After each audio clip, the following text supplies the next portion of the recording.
INEC that couldn't follow its own regulations and guidelines that it wrote by itself and now is violating the court order. It just shows that the country is lawless. This same INEC that people complained that was supposed to review presidential election results by the commission that didn't do anything, and you expect them not to cherry pick?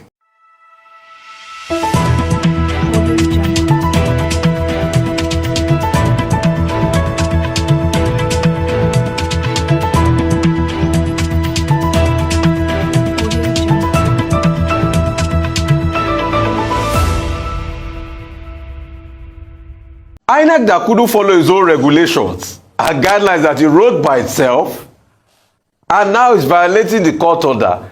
It just shows that the country is lawless. This same INEC that people complained that was supposed to review presidential election results by the commission that didn't do anything, and you expect them not to cherry pick?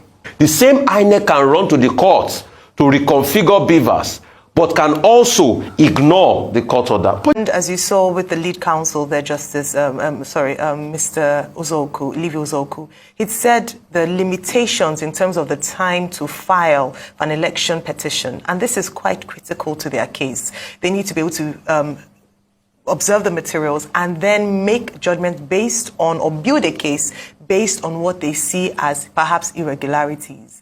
What we're asking INEC to do, and I'm glad that the chairman of INEC was on screen there. You saw him, he spoke, he has given assurances that they would give to all the parties in question access to these documents. What Nigerians are asking for is for INEC to be fair, to play fair, and to ensure that they obey the rulings of the court. When Dr. Batu was speaking earlier, I'm glad that he touched on the part of the rule of law and how this has been handled, particularly in this administration. And I'll end by just quoting Justice Emmanuel Egwim when he was speaking during the ruling of the 3rd of March 2023 on obeying the rule of law. He said the rule of law upon which our democratic governance is founded becomes illusory if the president of the country or any authority or person refuses to obey the orders of courts. I'll end there. But very importantly, we have to be seen and be people who recognize and obey the rule of law.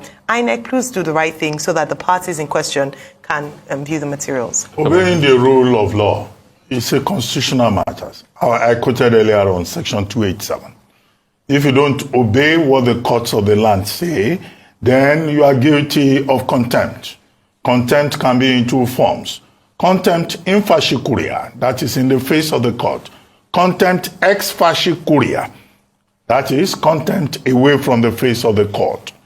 Now, what INEC is faced with is the likely charge of choosing, cherry-picking, being selective, in terms of what order of court that it will obey. That is not acceptable. On March 3, and subsequently, I think on March 7, the Wednesday that followed March 3, the court ruled that INEC must allow the principal parties to the suit before the Presidential Election Party Petition Tribunal access to election materials. To which PDP, Labour Party, and also the candidate of the All Progressives Congress acting in self-defense. They are also to be allowed access to data in the back-end server. They are also to be allowed access to certified true copies, CTCs, of the data. Now, INEC got for itself a judgment allowing it to reconfigure beavers. What Labour Party is saying is that as of this moment, INEC is obeying the ruling on the reconfiguration of the beavers. It is not listening to the court order in other respects. That's cherry picking. It's unacceptable. It is a violation of Section 287 of the Constitution. However, the INEC chairman told the Labour Party lawyers yesterday, 60 of them, led by Livy Uzoku SAN, that, INEC will cooperate, INEC will do everything. But the other issue that the learned SAN, the learned Silk pointed out, was that election matters are sui generis. They are time-bound. Out of the 21 days available to the Labour Party and the other party, 10 days have already gone. INEC will claim that it is preparing to organize elections on March 18. When is it going to allow access and obey the court order?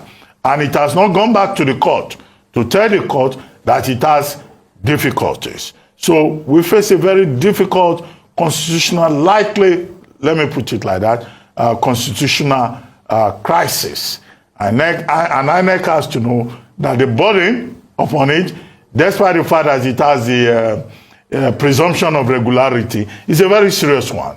Labour Party, in consequence, through Dr. Tanko, Yunusa Tanko, who was the last person that showed up on the video, has already said Labour Party will go to the streets and protest all the way to INEC headquarters offices nationwide. I don't think the matter should get to that. INEC should tell us what the truth is. If INEC has difficulties, let it go back to the court. It is not in a position to violate Section 287. Now that President Buhari is saying anybody that violates the rule of law is on his own. Since 2015, he has no hand in it.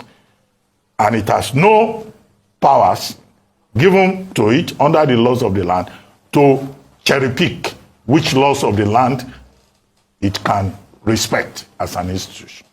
But why are we all making bones and sweat about INEC violating the rule of law?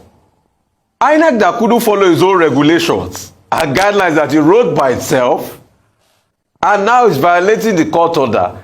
It just shows that the country is lawless. This same INEC that people complained that was supposed to review presidential election results by the commission that didn't do anything, and you expect them not to cherry pick? Please, let's stop deceiving ourselves. It's not today we've been cherry picking. In fact, we've become more cherry than pickers. That's who we've become. It just shows the grand hypocrisy that happens in this country. The same INEC can run to the courts to reconfigure beavers, but can also ignore the court order. But you see, we forget history so much, and I think that's why we're having problems in this country. The fact that we think that it is today things went bad as regards the rule of law and judiciary, we forget. Sorry, I'm going to quote Fela again. People say I quote Fela too much. When Fela said judge they beg in the 80s, how a judge charged Fela, and we know what happened in that case.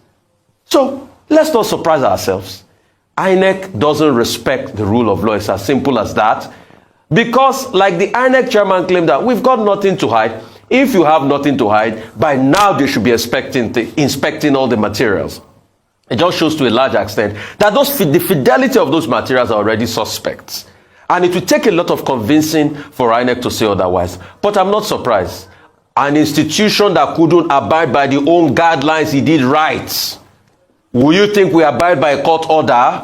That's a big question. An institution that couldn't abide by its own guidelines, do you think will abide by a court order?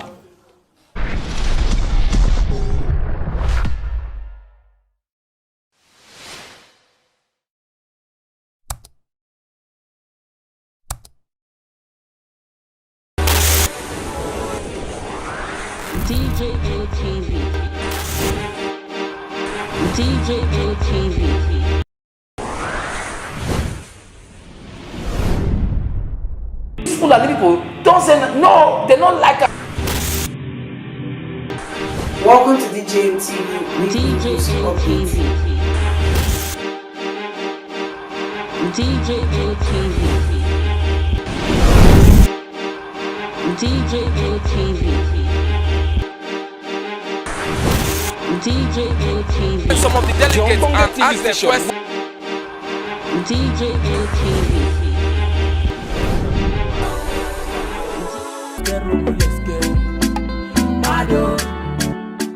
DJ TV. DJ TV.